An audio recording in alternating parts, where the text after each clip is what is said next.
Sup, y'all? I am your host, Taylor Onion, and this is Hang Time, where we focus on amplifying the stories of women in sports. We are back this week with Gretchen Miron and Dr. Ashlesha Lokhande, who both work for the NCAA and specifically for the Emerging Sports Program, which I'm excited to touch on today. Gretchen and Ash, welcome. Let's get some hang time. Happy to be there. Yeah, I'm excited to have both of you. We mentioned a little bit offline. I've got my Title IX shirt on in honor of today, when the episode's coming out, being the 54th anniversary of Title IX legislation being passed. So it only feels appropriate to have this conversation on the work that y'all are doing on today, June 23rd. So you're both former student athletes. You now work for the NCAA. You're creating more opportunities for student athletes, and really specifically female student athletes in sports that maybe haven't been championship sports in the past. So I would love to start by having each of you talk a little bit about your student athlete experience and the impact that had on you, which led you to the work that you're doing today at the NCAA. And Ash, since you've been on with us before, I'm going to let Gretchen start off here. Perfect. Sounds great. Well, thanks again for having us, Taylor. We love talking about emerging sports and all things women's sports. So we're so thrilled to be here and love the podcast. I was a student athlete at the University of Wisconsin-Madison. I'm from Wisconsin, so like being able to be a Badger was a lifelong dream of mine. I was a lightweight rower. I actually did not row until I got to college. So I was a walk-on to the team, learned how to row, and was able to do that for 4 years, which was just so amazing. It really changed my entire kind of outlook and certainly led me to what I'm doing now. I was a journalism and history major, which is what I kind of always thought I wanted to do, but I really never thought you could work in sports unless you were my coach or Barry Alvarez. And I quickly realized that there is like a ton of opportunities outside of that. So I was fortunate enough to kind of get my foot in the door with the NCAA's postgraduate internship program, which is a program with our partners over in leadership development, and have been here ever since. I love it. And Ash, again, it's been over a year, so I'm going to let you go through the full thing here. Sounds good. A very different story than Gretchen's. Came all the way from India as an international student athlete and truly thought that I was going to be here for 4 years, go back and be a tennis coach back home in India. And here I am 22 years later, 7 states, and at the NCAA now. Started my journey as an international student athlete at Arkansas State University, and then had a career-ending injury. So kind of shifted gears and started working in the athletics department as a tutor, and then eventually as an intern in student athlete development. And from there, just went on to get my master's at Marshall University as a graduate assistant in academics. Went on to work at University of Miami, then Southern Miss, and then University of Memphis, which is where you were my stellar intern in academics. That's right. I appreciate that adjective, by the way, the stellar. I'm going to start using that. It is a good one. Yeah, but you were good, so we all know that. Thank you.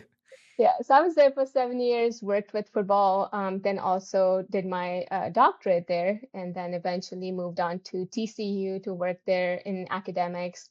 And at the same time, did a lot of DEI work on campus and in the athletics department. And eventually, when this position opened up at the NCAA, came on over here and just finished my 3 years. Amazing. You both have kind of had these different, right, like in sports, but these different pathways. So Ash, your journey in academic advising, Gretchen, the experiences that you've had, and mentioning that you didn't know you could get into sports, whether it was your coach or Barry Alvarez, like two very different kind of spaces, but obviously a ton of crossover with the work that you're both doing now at the national office.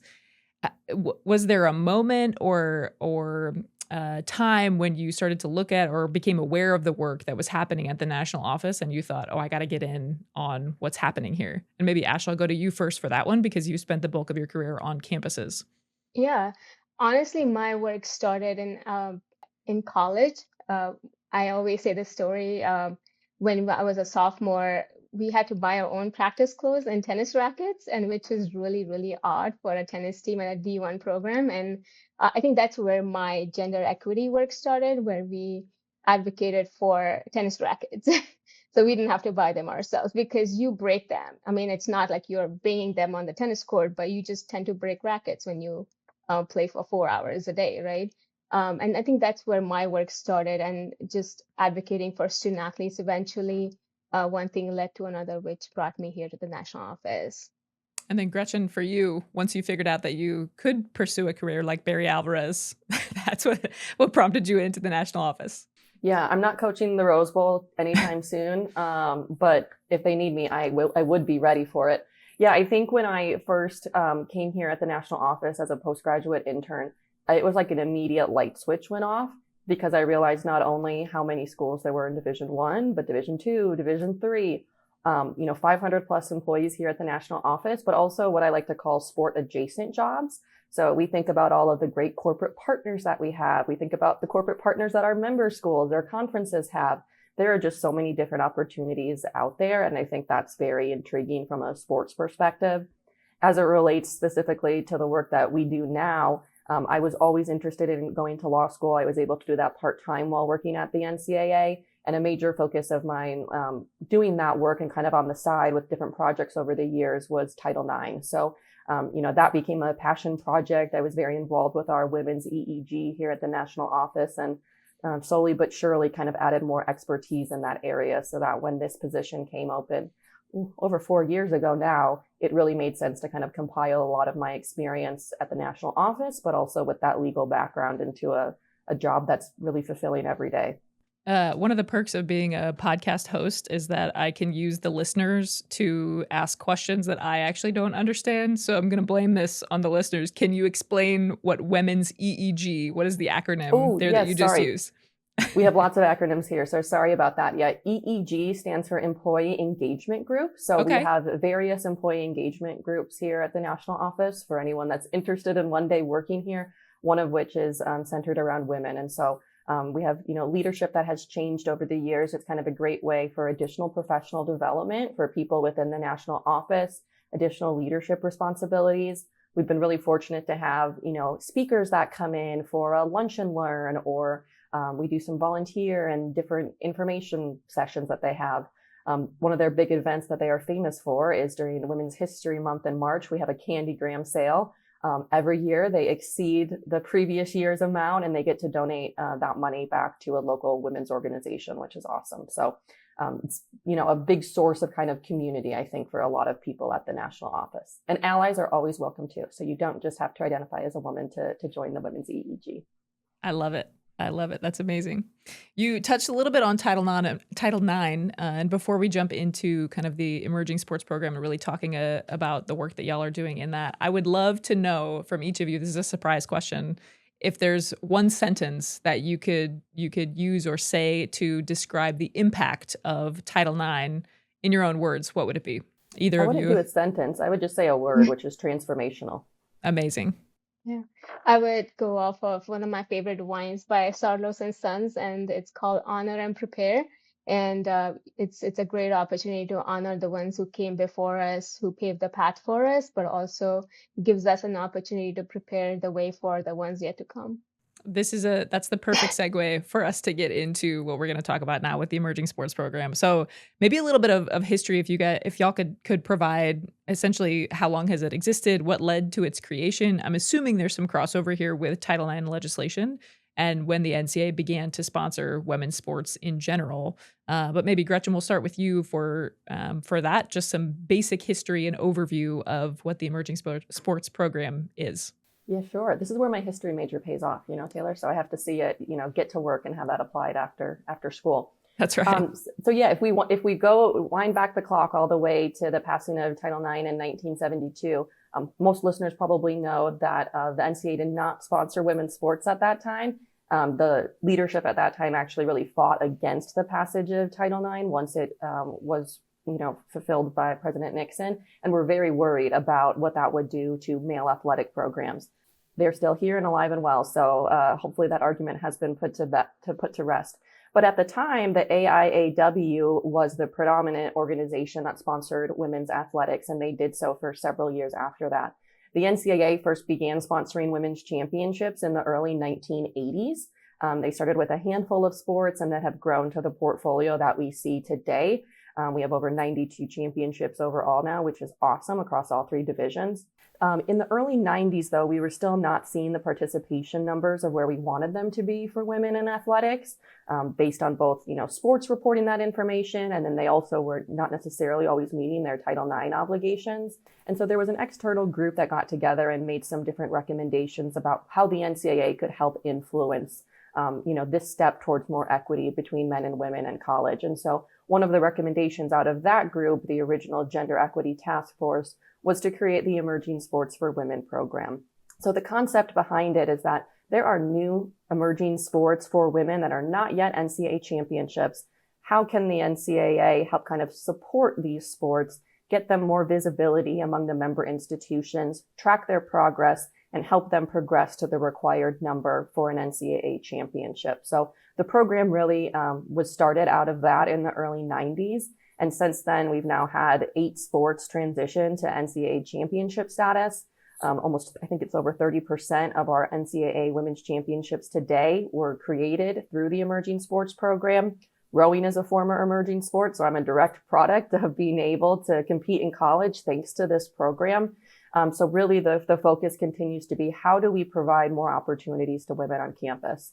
And really it allows more flexibility for schools to choose their sport offerings to best support additional student athletes, but also to meet, their needs. There are different institutions that really have a broad-based approach to sponsoring sports, and several of them are looking at new sports that meet their geographic needs. Maybe there's a certain sport in their area or region of the country where they heavily recruit from, and this could help attract more students to their campus. Schools are able to use emerging sports for sports sponsorship requirements. They're able to use it to provide scholarships to student athletes, a plethora of different things, which can be very appealing to them in not only strengthening their athletics program, but also allowing more girls and women to go to college and compete at the same time. The programs, you mentioned there are 8 sports that have moved. I've at least 2 of the campuses that I have worked on have had either emerging sports or sports that were just kind of added into that space. I feel like beach volleyball was one of the, when I was in college, that had been in that program, and now, of course, is an official championship. Several schools have added that, which is one that makes sense. But when I was at South Florida, we were talking about adding lacrosse, which they've since done, beach volleyball, and rowing, I feel like was an option at one point, but I think they've moved away from that now. And then when I was at Western Illinois University, we were talking about adding beach volleyball, bowling, and then stunt, which is one that just earlier this year officially became one of the championship sponsored. So you mentioned a statistic. I want to read through just a little bit of the information that came out earlier this year. So at the 2026 NCAA convention, which was in January of this year, acrobatics and tumbling, which is one thing, stunt, Division II bowling, and Division III women's wrestling were voted to become NCAA championships.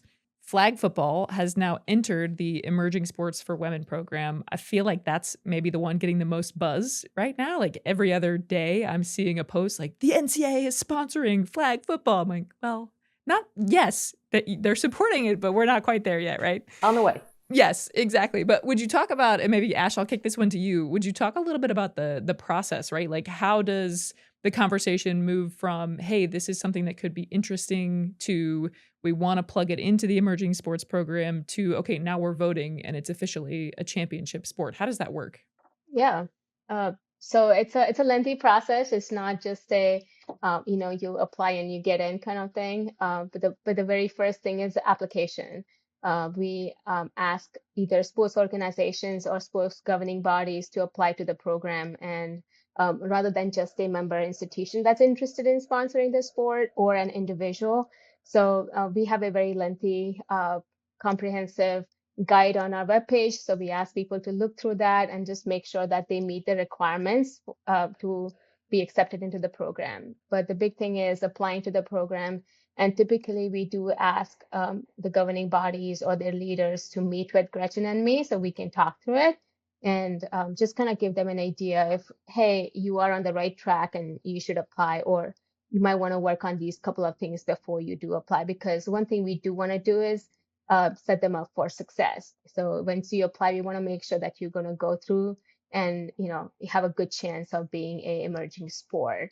The big thing for that is once you apply, then Gretchen and I get the application, we review it, make sure we get everything that is required, as well as some additional documents that they believe that would help their application as well.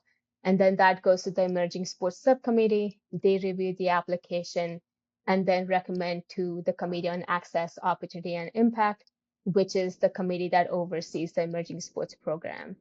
Then that committee reviews the application and then recommends to each of the divisions to add the sport to the program. And from there, the divisions introduce legislation to add the sport in their respective divisions. And if it's adopted, then the sport becomes an emerging sport in those respective divisions. So it's a pretty lengthy process. It takes about at least a year, I would say. But we want to make sure that we are giving each of the sports a good opportunity to make it through the program and be successful and see the sustainability of the program as they become a championship sport too. I think there's probably a joke in here about the NCAA being very thorough, right, in the review process and all of that. But it's also, how could you not be with all three membership divisions and with so many different teams and sports happening across the board?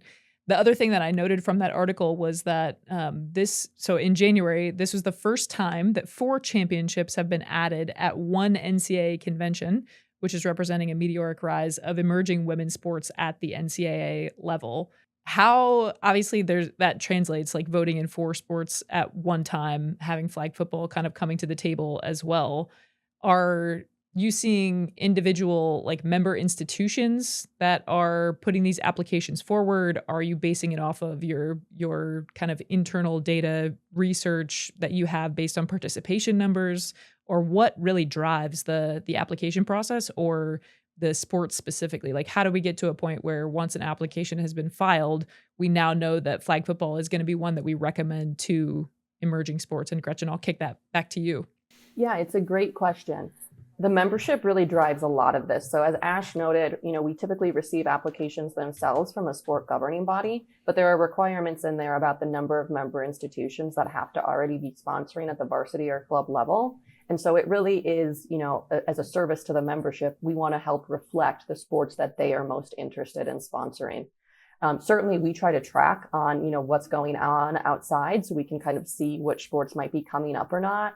We have a few different metrics that are typically used. So again, typical NCAA asking for information from member schools. We have an annual report that members are probably filling out right now called the Sports Sponsorship and Participation Demographics Report. That's super helpful. They fill it out every year and they talk about what sports they sponsored for the current academic year and then what they're anticipating to sponsor for the next year. That really helps us project out what sports they are going to continue to look into in the future.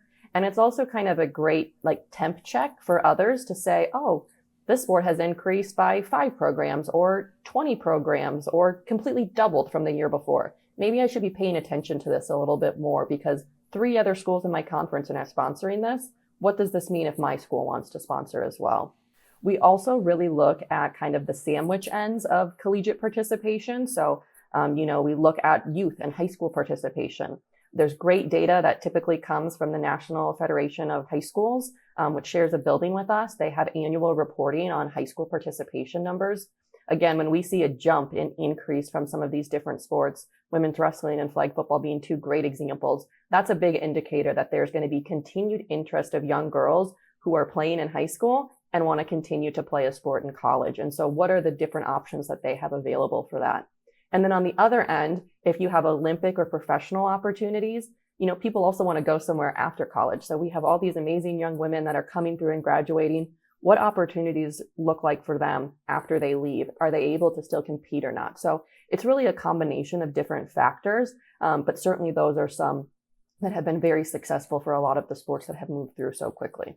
As someone who relied heavily on the NCAA's data and reports that you put out for my dissertation, I gotta thank you for the thoroughness that is and available, right? It's accessible to anybody who wants to go and look that stuff up. Well, thank our research team. So that's not Ash and I. We look through it. We try to send reminders, but thank you to the NCAA research team, but also to the member institutions. That's a lot of work for them on campus to do every year. And so, being accurate and reporting that is so helpful for making, the transition for these sports easier and for researchers like you.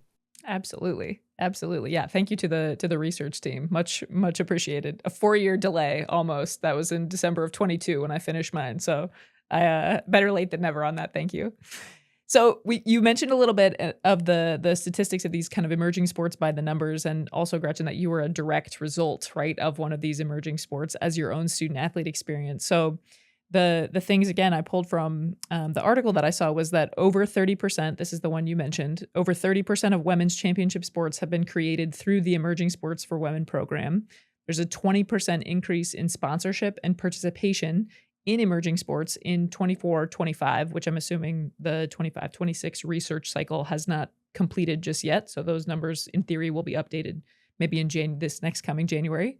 And then nearly 7,000 student athletes across all three divisions competed in emerging sports in 2024-2025.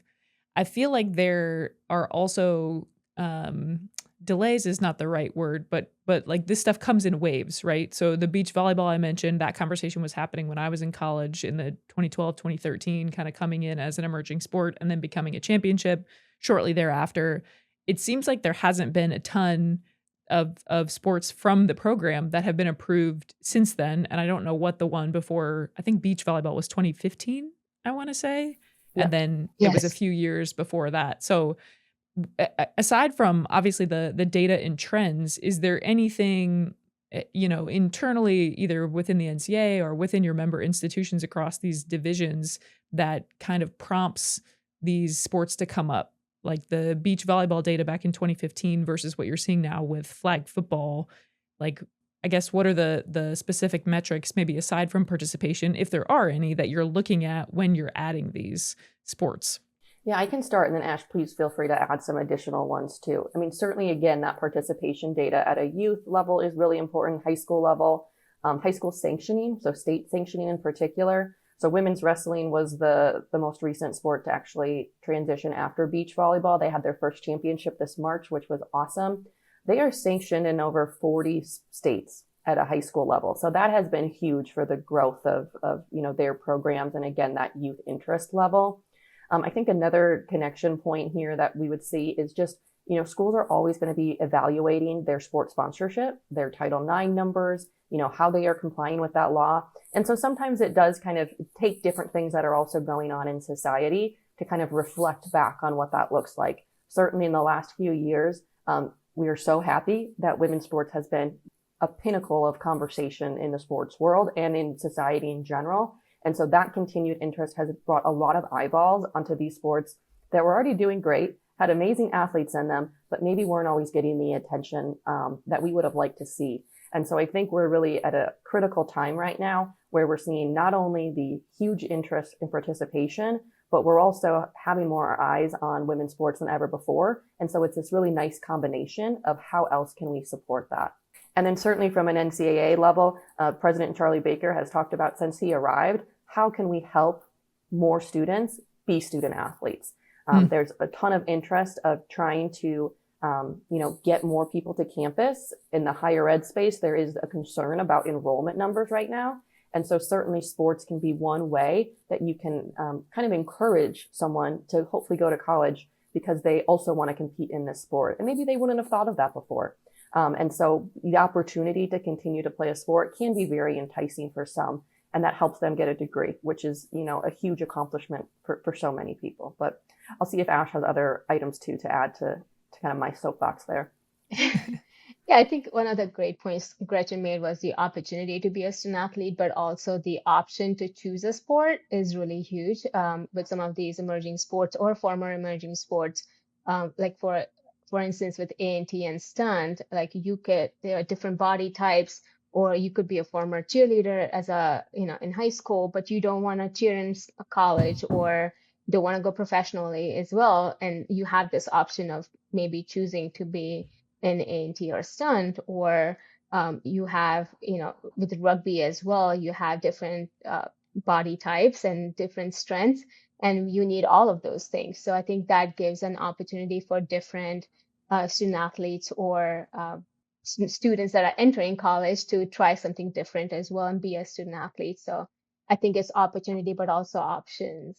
That makes sense. It's interesting to kind of think about maybe some of the cultural things, right? There's a ton of attention on women's sports in general, but a ton, I would say, on basketball, probably on the PWHL and the growth of women's hockey right now as well, thanks to the Winter Olympics. I think you're seeing a lot of kind of different sports come to the forefront, which is making me think back to when beach volleyball was introduced in 2015.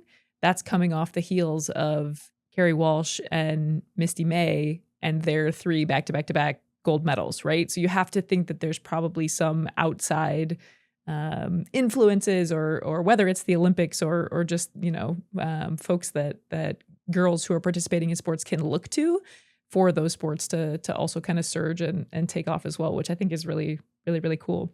Yeah, I love that you brought that up because all 4 of our current emerging sports are also Olympic sports. So equestrian, flag football, rugby, and triathlon are all Olympic sports. And that's a huge pipeline and connectivity point, which is so important.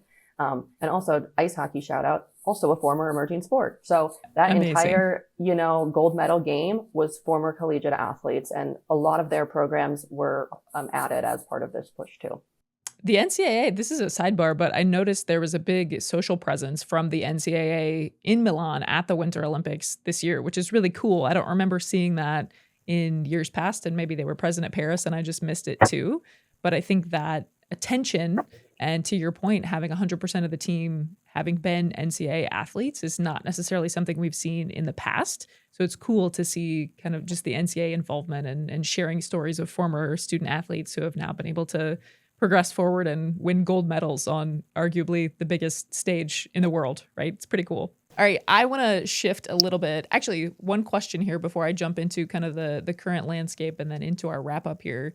One of the questions I had for you was, are there sports that surprise people by how quickly they've grown? And I want to tweak this to focus specifically on women's wrestling. Again, I think the attention that we've seen on some of the other sports, like flag football, is huge right now. It's having kind of a boom in the same way that some of these other women's sports are. Women's wrestling is not necessarily one that was on my radar, but it was voted forward to be a championship sport. I think was it earlier this year or was it last fall when that championship happened? It was relatively recently. Yeah, it March was March 2026. 2026. In March. Yes. Okay. So I guess maybe tell me a little bit about that process and the schools who were interested. Like women's wrestling, again, not on my radar, but clearly there's enough kind of interest and attention in the sport itself to have moved it forward. The coverage from the event, I had a hang time post on social media that I had out about it because it's so cool to see and happening in Iowa, which is historically a great place for wrestling. So maybe share, and Ash, I'll go to you for this, to talk just a little bit about women's wrestling, maybe how that came to be, and then what was the first championship like earlier this year? Yeah, thanks for asking. It was a pretty neat event, but I'll go into that a little later. Yes, so it is our 91st championship, which was in 2026 in March, and the growth has just been incredible. And I mean, in 2023, I remember when I first came to the national office, they were at that 40 threshold. So I remember Gretchen and I were going through the data to make sure we had that 40 varsity programs to transition to national championship status. And from that, in 2023-24, we have 77 programs. Oh my And gosh. then 2024-25, we are at 91. So you can just tell like there is so much momentum and there is so much interest that especially, and we had an idea that once it became a championship sport that more institutions were likely to add them, but we didn't realize it was going to be at that level, and it's pretty incredible to see that. And 57 of those 91 are D3 programs, so D3s will eventually have their own championship in spring 2028. So it's pretty exciting, and Gretchen and I were lucky enough to be there for the first championship and probably shed a couple of tears every day because it was just really neat to see like the very first NCAA championship and the excitement that was there. And I mean, not just excitement, the competition was just incredible. We would always look at each other and say, I don't think I want to be in the ring with that person. And just more than anything else, just the opportunity for different type of student athletes. Like you had someone who was 110 pounds and someone who is, almost 160 pounds. And it's just a sport for everybody in some ways. And that was really neat to see that. And, it was, I think, one of the highlights of my time here at the NCAA to watch that sport transition, but also to see the very first NCAA championship. It feels like wrestling would also be a sport that has low barriers for entry. Like you think about some like a hockey or even a golf, how expensive that Yeah. equipment is. And with wrestling, really, as long as you have kind of the space or maybe the gym to go and prepare in, then you've got to have like your headgear and your singlet and like maybe a pair of shoes, maybe knee pads, right? You don't need a hockey stick and skates and all the other things. So I think it seems like the growth probably is can be contributed to that access as well. Yeah, and I think also the facilities piece, a lot of the member institutions are able to use facilities that they already have, that you can just have mats and start that program and then eventually grow from it. But we did see that a lot from our initial 2020 and onwards, that we did have that smaller programs that eventually built and are now at the championship.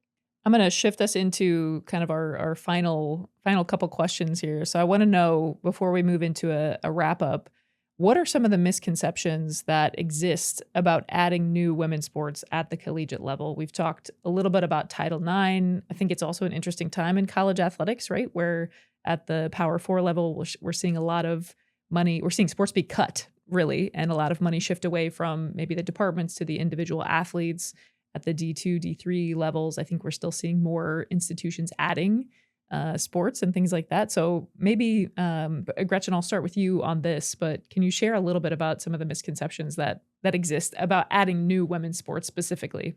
Yeah, for sure. I think the biggest one that comes to mind is that you're only adding a women's sport because you're not complying with Title IX or need to match up with a men's sport. And that's just not true.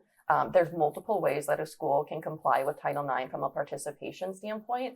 And so it's a good reminder that they should be constantly checking in with, their council, their Title IX coordinators about different options so that they can ensure that they are abiding by Title IX, but also, sticking to their institutional values about, what their sports sponsorship wants to look like.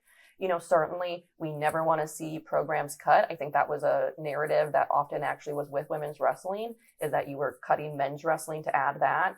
Again, the overall numbers do not say that story is true, but I understand how that can, come up if there have been men's cuts before. And so we don't want to see any teams cut, whether that's men's or women's. We also understand that it's a difficult time for many, and so they have to make some different decisions there. I think another misconception I would say is that, when you are adding an emerging sport or a women's sport, one of the most important things is to make sure at the varsity level that you're treating that sport like any other varsity program that you have. And so that, adding that investment level is going to look different probably from a Division 1, 2, or 3 about what that overall experience looks like. But it's so important that a volleyball player or a women's wrestler feels just as ready to get ready for their competition as a men's football student athlete. Like that's really what we're talking about here, is that every one of your student athletes, regardless of what team they're on, feels supported and ready to go out, compete at their best self, and have a great student athlete experience. And there's lots of different ways to do that. We've seen a lot of, big programs really invest in women's sport and see that pay off. You mentioned women's wrestling in Iowa. Iowa was, the first Power Four institution to add women's wrestling. They did amazing at the championships this year. They have Olympians on their team. They've branded themselves now as kind of a women's wrestling powerhouse in school. At the same time, a Division II institution, McKendree University, won the first NCAA women's wrestling championship. Just outside of St. Louis as well. Yeah. So, now we're talking about a Division II program that maybe someone hadn't heard about before, but they just beat Iowa in the first NCAA women's wrestling championship. So it can be a really great opportunity to kind of define who an athletic department wants to be.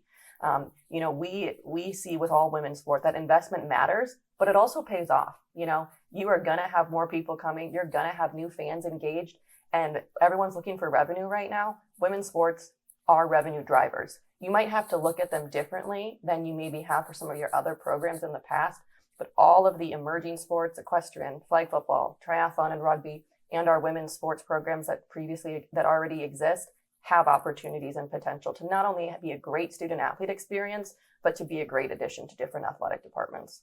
There's so many content creators right now who are really focused on these niche. I had Ariel Schmidt is one who came on. She focuses on ultra running. She's got the like rowing that's happening across the world. I don't even know where. The other day it was like, this is a 19-day or 19-hour row at this point. It's just insane.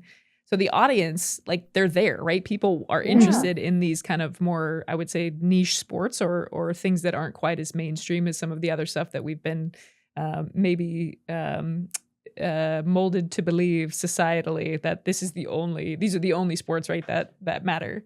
I'm curious to know, and Ash, I'll go to you for this. Whatever you can share here, are there sports that you're keeping an eye on right now as far as future emerging sports program sports? Yeah. Strategically, I will say we're keeping an eye on some sports, but nothing has come up yet. So always open to new opportunities for emerging sports. And, Gretchen and I are out there amplifying this program, but also the current sports that we have. But anything that comes up and anybody wants to meet with us and send in an inquiry and get the process started, we are here for it. But nothing has come up as of right now. That was a very measured answer from you. I which I appreciate. All right, I'm going to shift into the final. That's right. Yeah, there you go.